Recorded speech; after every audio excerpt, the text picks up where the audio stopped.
దేవుని ప్రశస్త నామానికి వందనాలు. కూడి వచ్చిన మీ అందరికీ, యవన బిడ్డలకును, ఇక్కడున్న ప్రతి ఒక్క బిడ్డకును నా హృదయపూర్వక వందనములు. నేను గడిచిన 25 సంవత్సరముల క్రితము ఇదే క్రిస్మస్ ప్రోగ్రాంలో డిసెంబర్ 20 తారీఖు టైంలో మేము యేసు ప్రభువును అంగీకరించడం జరిగింది. ఎట్లనంటే, నేను వాస్తవానికి దేవుడు అంటే మేము అన్యులుగా ఉండేటోళ్ళము. యేసుక్రీస్తు గురించి తెలియదు. మేము హిందూ కుటుంబంగా ఉన్నప్పుడు, నేను నాన్నగారు చనిపోయినప్పుడు కొంచెం మాకంటూ ఆదరణ లేకపోయేది. లేని టైంలో యేసు ప్రభువు నన్ను పట్టుకున్నాడు. ఎట్లనంటే, నేను క్రిస్మస్ ప్రోగ్రామ్ స్కూల్లో జరిగింది. అక్కడికి ఒక బ్రదర్ నన్ను తీసుకొని పోయింది, ఏలియా బాబాయ్. అక్కడికి పోయినప్పుడు ఆ మీటింగ్లో మేము విన్నది ఏంటిదంటే, పాటలు పాడుతూ ఉంటే నేను అనుకుంటాను, ఆ పాట వింటే పాట మీదనే ఎక్కువ నేను ఏకాగ్రత పెట్టాను. ఎందుకంటే, తెలియనా నీకు ఓ మానవ, యేసు పాపుల రక్షకుడు అని, యేసును నమ్మిన మోక్షమని నీకు తెలియనా అని చెప్పి ఆ పాట పదే పదే నన్ను తర్కించింది అన్నట్టు, నా హృదయాన్ని కదిలించింది ఆ పాట. అప్పుడు నేను అనుకున్నా, నిజమే యేసు ప్రభువా, నువ్వు ఉండేది ఉంటే నేను, నా కుటుంబం, నా హృదయాన్ని నీకు ఇస్తున్నా, నా కుటుంబం రక్షణలోనికి వస్తుందా అయ్యా? ఇదిగో తండ్రి.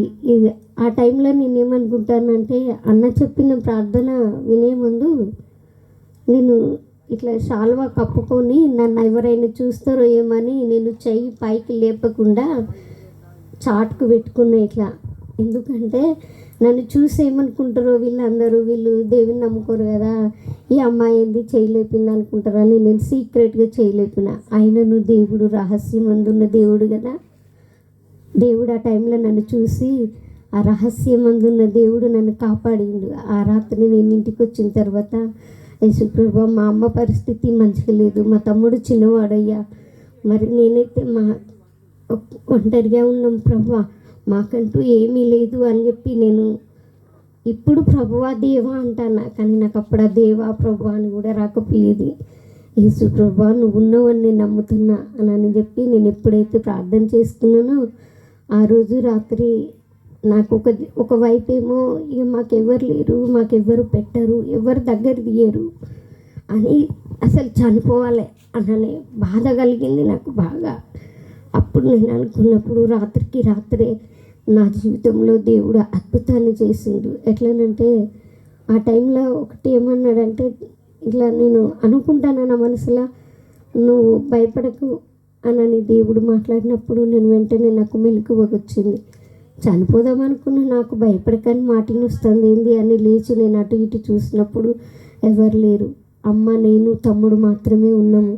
ప్రార్థన చేసిన విధంగా దేవుడు మాకు ఏదో ఒక రకంగా నువ్వు హెల్ప్ చేయాలి ప్రభా అని చెప్పి, తండ్రి నువ్వు సహాయం చేస్తా అంటాను అన్నప్పుడు మాకు పంట పొలానికి నీళ్ళు అందడానికి పంట పొలం ఎండిపోతుంది, అసలు దగ్గరికి తీసే పరిస్థితి ఎవరిది లేదు అని చెప్పి అడిగినప్పుడు దేవుడు మాకు ఒక బోరు దేవుడు సహాయం చేసిండు, బావిని సహాయం చేసిండు. అవి చేసిన తర్వాత మళ్ళీ నేను అడిగిన ఒకటి, మా ఇంట్లో కూడా ఒక చిన్న జాబ్ ఉంటే బాగుండేది కదా ప్రభా, కనీసం మాకు ఒక 300 వచ్చినా పర్వాలేదు అని చెప్పి నేను నా మనస్ఫూర్తిగా హృదయపూర్వకంగా నేను దేవుని ఏది అడిగినానో నాకు కాదనలేదు. కాదనకుండా మా మర్దలకి కూడా అంగన్వాడీ పోస్ట్ వచ్చింది. ఆ పోస్ట్ వచ్చిన తర్వాత చిన్న చిన్నగా మెల్లమెల్లగా మా కుటుంబాన్ని దేవుడు మేము అడిగిన ప్రతిదీ మాకు అనుగ్రహించిండు. దేవుని నామానికి వందనాలు. ఇంకా మా పట్ల దేవుడు ఎన్నో మేలు చేసిండు. ఆ రోజు చనిపోదాం అనుకున్న నాకు, ఈరోజు నేను ఎందుకు పనికిరాను దాన్ని, నన్ను ఎందుకు సృష్టించినావు దేవా అని చెప్పి నేను ప్రతి విషయంలో ఒక్కొక్కసారి క్వశ్చన్ చేస్తూ ఉండేదాన్ని. కానీ నాది తప్పని నాకు ఇప్పుడు అర్థమైంది. ఎందుకంటే ఈరోజు నేను మా గ్రామ ప్రజల మధ్యలో నేను ఒక సర్పంచ్గా ఉంటానని నేను ఎక్స్పెక్ట్ చేయలేదు. అనుకోని రీతిగా దేవుడు నాకు 25 సంవత్సరాల క్రితం చేసిన మాటను ఈరోజు నాకు నెరవేర్చిండు, ఇదే నెలలో నెరవేర్చిండు. దేవుని నామానికి స్తోత్రములు. అంటే వెనకైనా ముందైనా తన కార్యములు మన కంటికి కనపడవు, చెవికి వినపడవు, అగమ్యమైనవి, అగోచరమైనవని నేను ఇప్పుడు గ్రహించుచున్నాను. కనుక మీరందరూ కూడా తమ్ముడు చెల్లెలు మన జీవితాలను దేవునిపై మనం పెనవేసుకుంటేనే, దేవుని యందు భయభక్తులు కలిగి జీవించినప్పుడే మన జీవితంలో కార్యములు వెనుకకైనా ముందుకైనా అవి నెరవేరుతాయని గ్రహించాలని నేను కోరుకుంటున్నాను.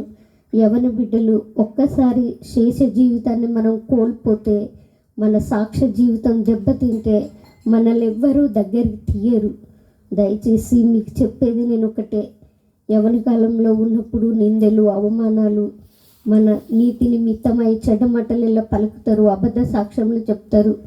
మనం అవన్నీ ఏవి పట్టించుకోకుండా దేవుని వైపు మాత్రమే చూసుకుంటూ మనం ముందుకు సాగాలని ఈ కొద్ది సాక్ష్యాన్ని మరి సమయం ఇచ్చిన అన్నయ్యలకు, మరి యూత్ లైవ్ మినిస్ట్రీకి నేను ఎంతో రుణపడి ఉంటాను. మళ్ళీ అందులో నేను యూత్ లైవ్ మినిస్ట్రీకి పెద్ద బిడ్డనని నేను గర్వంగా చెప్పుకుంటా, గాల్లో ఎగిరేసుకొని చెప్పుకోగలుగుతాను. అందుకని కొద్ది సాక్ష్యాన్ని దేవుడు దీవించుగాక. ఆమేన్. థ్యాంక్ యూ రా.